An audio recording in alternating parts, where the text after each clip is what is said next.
Hey YouTube, today I got a special guest for you guys. I got my boy, my twin, RJ.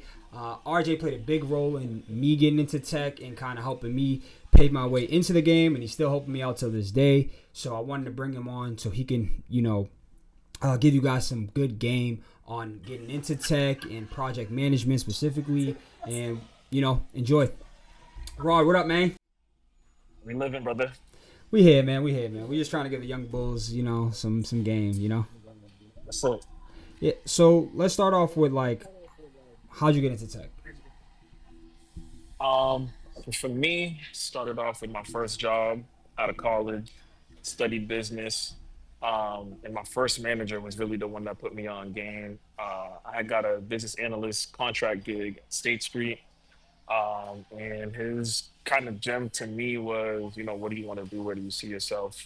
And it was like, I want to be a portfolio manager. I want to manage the big bucks and, be the guy. And he was like, that sounds cool, but what if you built and manage a system that portfolio managers use? Hold on a second, you're spitting now. So at that point, I took kind of all the gems and the skills that I really needed to be successful in that role, try to master them, and just transferred that across the different opportunities that came across my plate to end up where I'm at now. Word. So where you at now? Actually, let's talk about that. I'm at BCG, we officially BCG, but it used to be Boston Consulting Group Yeah. down in the Seaport. Yeah. And what do you do over there? I'm a endpoint manager, engineer manager over there. It's really more program management. I'm not necessarily heads down coding these days. Um, but over there, we use a lot of the Microsoft suite to build out all these crazy decks for across industries with our clients. And in order to make that efficient for the consultants, we build a lot of streamlined things, customizations within the Microsoft world to make it easy for the consultants to go get the bag. Word. Word. Word. So when you had that aha moment with your mentor, right, or your manager, right, like, did he tell you what to do, like what the first steps were, or did you like go home and just like lock in? Like, what was that process like? I'm a big research guy. We all got computers in our hands, in our pockets. So I really dove in on my own before I came back to him to understand the nuances of what I really needed to do. Mm-hmm. So I knew like I needed to understand what databases were. I needed to understand how desktop applications work. I needed to understand how data moves from one place to another. Security at a high level. So when I had kind of all that information, which is a wide net, I came back to him Mm. and was like, hey, I did all this research. I kind of understand this and that, but how could I be successful right now? Because I really want to grow in this technology space. And me and him would regularly meet. And I got to the point where I could query databases on my own. I was building reports. I was troubleshooting different applications, vended applications, applications we built. And that's really how I kind of dove in to get my hard skills. Word. I love hearing that because I'm a big fan of mentors, right? And one thing I think a lot of people don't understand about mentors is they're gonna give you game, but you have to take that game and go actually out and execute on that game, and then it's gonna make them more likely to help you out again and continue to help you because it's showing that you're being proactive in the situation, right? So even like with you, right, when we first started connecting on the tech stuff outside of the gaming stuff, you're like, yo, you should do this, you should do this. I remember just like, all right, bet Rod said this, let me just go lock in, let me do this, do this, do this. And then, I told the story before, but like I got into help desk because of you. And one of the things was I was going to try to do data. I was trying to do software engineering. And then you was like, yo, get a help desk job. And then I remember that like couple days straight, I logged in onto the help desk stuff. I knew everything about help desk, and I came back to you and I was like, yo, bro, like, what's the next play? And then we went down, we broke down my resume, and we started doing all that Yep. other stuff. You know what I'm saying? So I'm glad that you got to show like that happened in your life as well. You know what I mean? Yeah. So yeah, so you're saying the first step for someone, right, is research, right? Like, how do you start researching in technology? It's such a wide net, right? So like, where does Yeah. someone start? Yeah. There's obviously some baseline information that you need, right? Like you need to know where in technology you want to end up, like have a long-term plan, like ultimately what are these high-paying jobs that people are doing? Does that pique my interest or not? Even if you don't completely understand what they do, it's important to just know where you can end up because at Mm-hmm. that point you could create a path, right? So if you're doing research on high paying roles and you find a data architect is a role that kind of piques your interest, from there you can reverse engineer your way in like, okay, well, how do I get into this space? And once you find that entry point, you create that path. If you don't, you just end up going off the rails way too much. So I tell folks all the time, like yourself, if you just want to get in, go help desk. Get in, start making the money now, start learning all the ends because that help desk, you're seeing everything hardware to software, operating system to certain applications, manual stuff, automated stuff. It's just a great way to expose yourself to really know, oh, okay, you know what?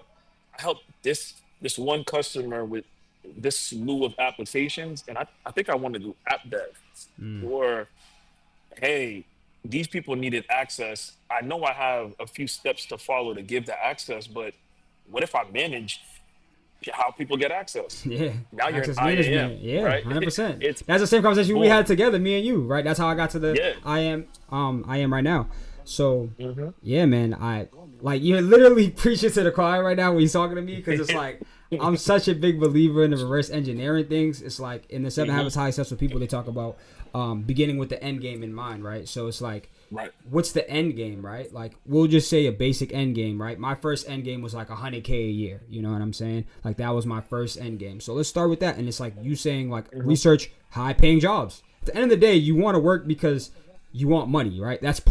Right. That's part of it, right? But I also the reason why Right. I chose tech in general outside of other industries was because I wanted the lifestyle as well. I wanted the flexibility to be able to work from home, be able to pull on my laptop anywhere and handle something, you know what I'm saying? And then I Huge. also wanted to be technical. I didn't really want to be like I'm a technical person, right? So like I just want to learn the technical side. I don't even want to talk to people if I can. Like, yo, what's the project? And then like leave me alone. Right. Let me go grind. Some people Right. like that other Right. side of stuff, but I think like you're saying, research them stuff. So let's say someone sees the top paying jobs. They see like cloud architect. They see project management. They see all these different stuff, right? And then they're like, all right, I like project management, right? Hmm. They're like, I want to be a project manager. What's their first steps to get into project management? So with project management, the beauty in project management is that even within tech, it's still a wide net, right? You could Mm, be a project manager anywhere at the end of the day. So if you have the hard skills, which is something that I don't think is expressed as much as it should be, hard skills and soft skills, right? Soft skills at the end of the day, everybody, we could all finesse, we could all, you know what I mean, boogie and talk to people, most of us. And those are the skills that people really look for in terms of the people to people interaction. But the hard skills are what is normally our glaring gap. Do you have the certifications? Do you know what these acronyms mean? Do you know the industry standards? What is an industry standard? So if you want to be a project manager, go be a master in what it takes to be a project manager. Understand that there's industry trends, right? Same way we play video games, like what's the meta, right? mm-hmm. Mm, You want to be a project manager, the meta right now is agile, right? mm, If you don't know what agile is, go find out, right? You could Google, research, become a master in that. And from there, you're able to stack those skills, the hard skills, with your soft skills, the people to people interaction, you know what I mean? Be able to speak a certain way, hold yourself a certain way, be confident. It just, you become that's the package right there. At mm. that point, it's like, where do I want to go? Okay, so let's break down a couple things you just said. Agile. What is agile? Agile, oh man, I'm gonna give you the textbook. Agile is essentially a methodology of how we break large projects down into small increments so that way we can deliver faster. Okay. So what? So if you just know agile, what does that mean? Like, what does knowing agile mean? So what that means is that you are able to take on a massive initiative, right? Let's say, for example, a startup, Mm-hmm. right? This is your common kind of the go-to tech ideal world is you're at a startup and someone has a brand new idea and it's brilliant. It's gonna definitely hit the ground running. You want to be a part of it, but a lot of times people just bite off way more than they can chew.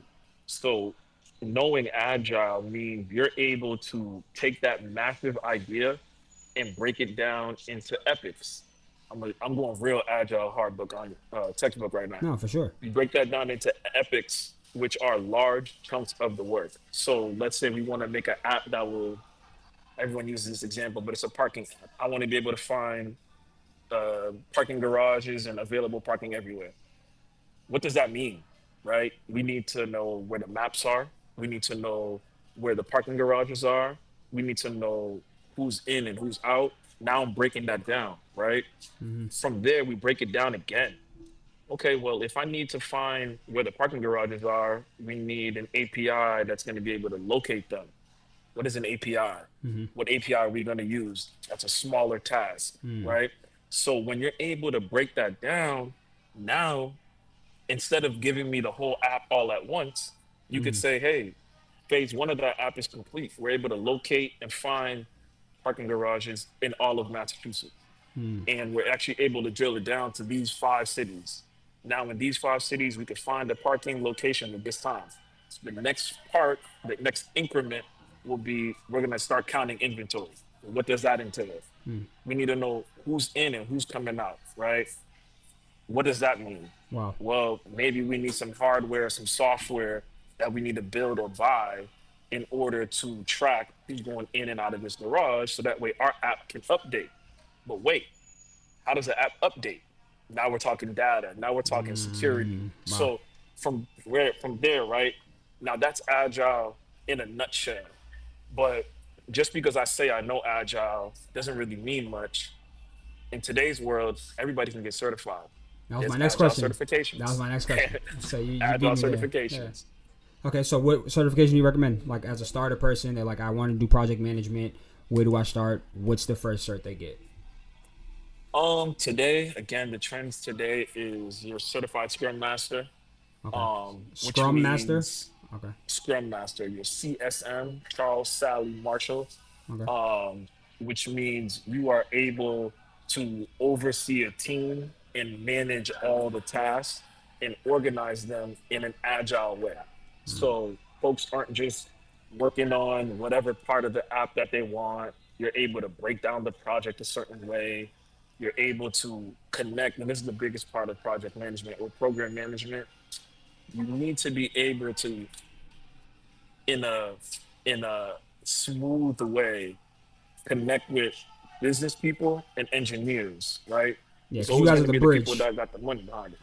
Because you guys are the Say bridge. again? Because you guys are the bridge, Exactly. right? You guys are Exactly. talking to developers, but also talking to the stakeholders, right? And you guys are the Yeah, bridge, right? exactly. Can you break that down a little bit more, like that bridge? So, like, Yep. what what's your first? You talk to the stakeholders first, or the engineers first? Like, what? Like, break that down a little bit.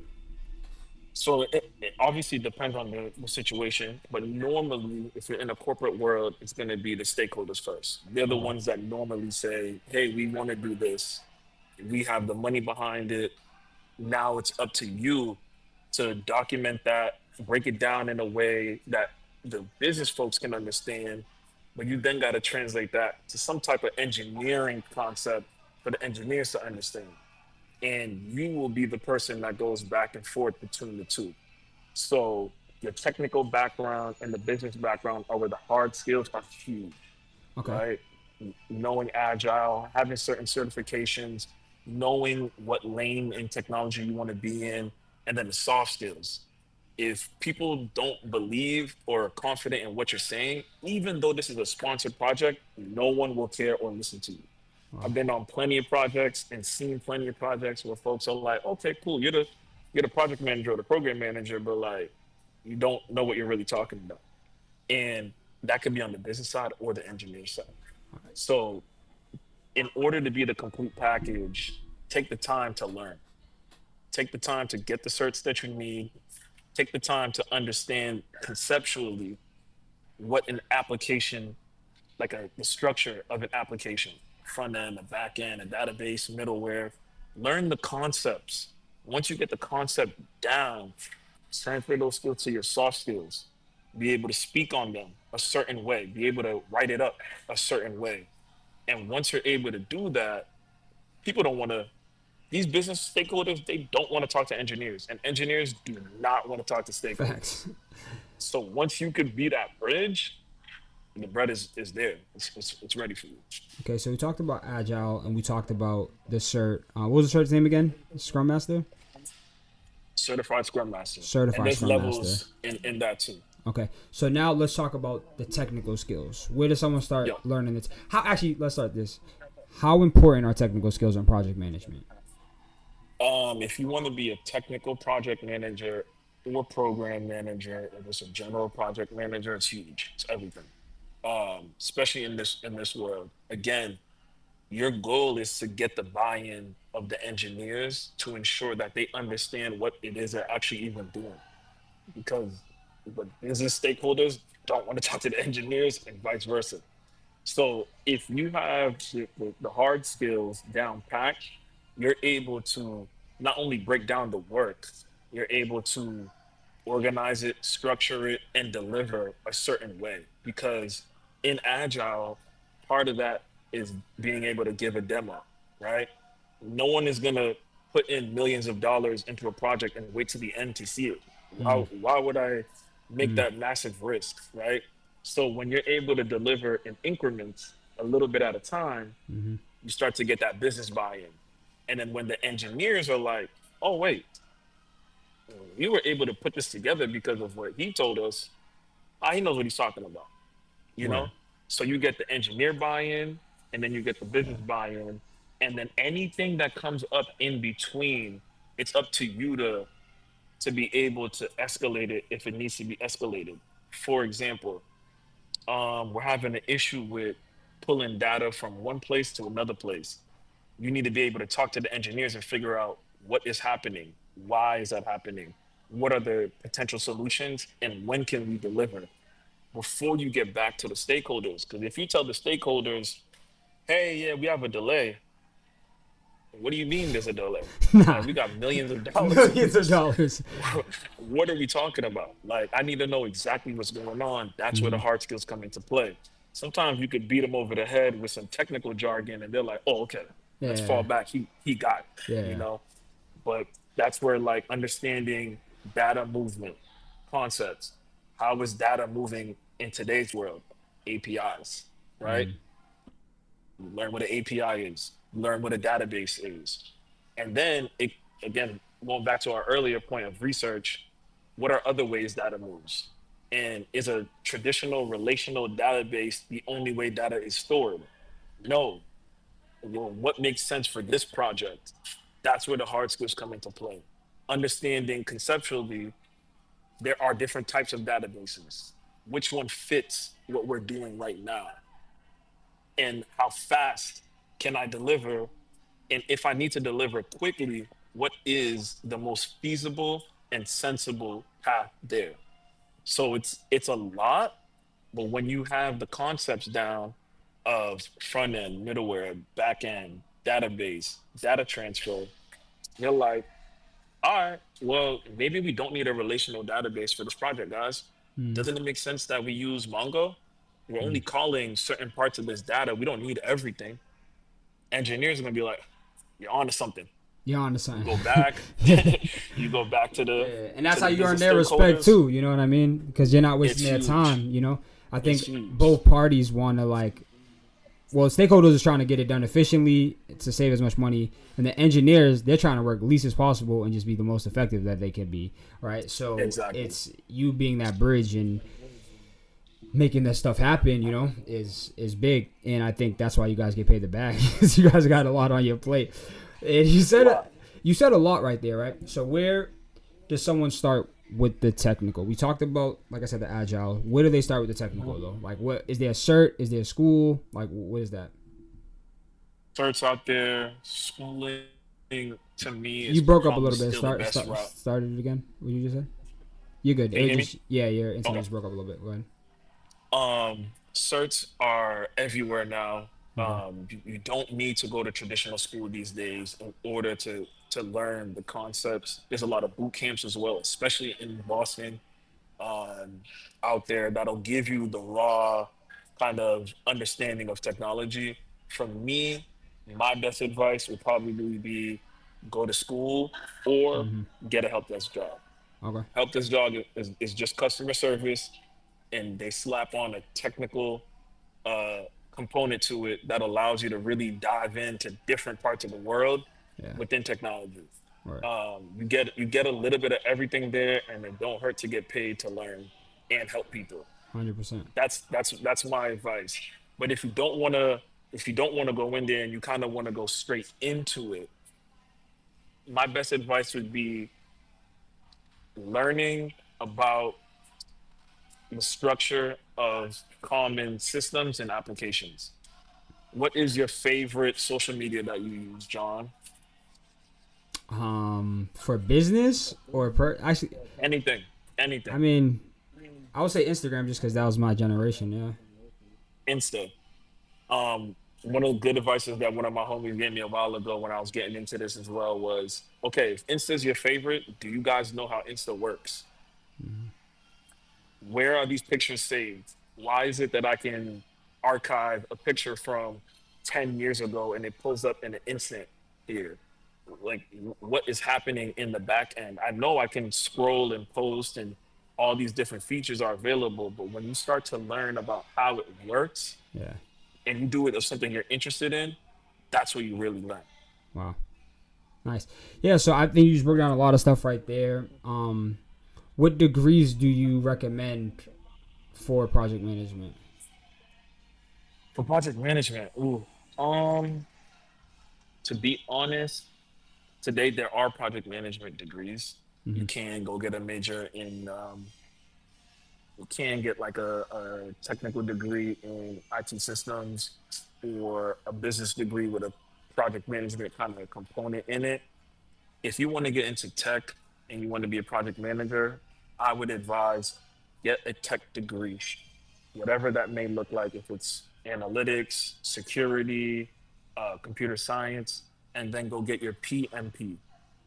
That is a project management certification that still holds a lot of weight, and it kind of gives you that years of experience Mm-hmm. out the gate without having to really be performing or having a history of project management. And then if you want to just kind of go over the top, get your certified Scrum Master. That's the trend today. That's what everyone's looking for. You do that. From there, you kind of have all the components of a project manager with the technical degree.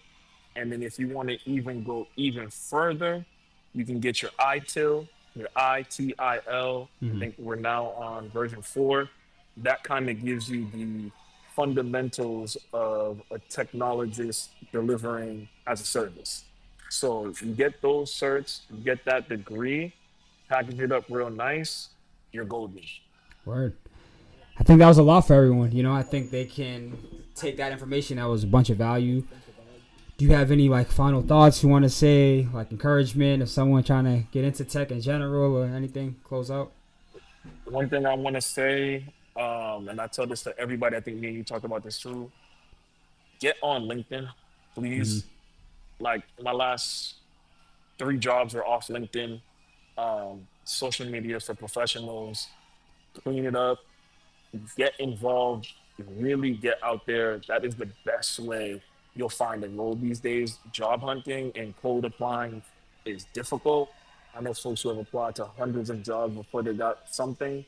But if you're active on LinkedIn, your certifications are on there, the projects you work on are on there, you have links to all your projects on there. It's probably the easiest way for people to hit you up for a job. Word. That was great value, Rod. I appreciate it, man. And we gotta No doubt. after we end this, we'll chop it up a little bit more. But For Hey sure. guys, that's Rod. He gave you guys the game, how to get into project management. You guys make sure you guys like, comment, subscribe, share with a friend, do all that jazz. Rod, is it alright if I share your LinkedIn with anyone if anyone wants to connect? Absolutely. Cool. So I'll Absolutely. put his link in the bio for his LinkedIn. Reach out to him if you have any questions. That's my guy. So yeah, peace. Hit me.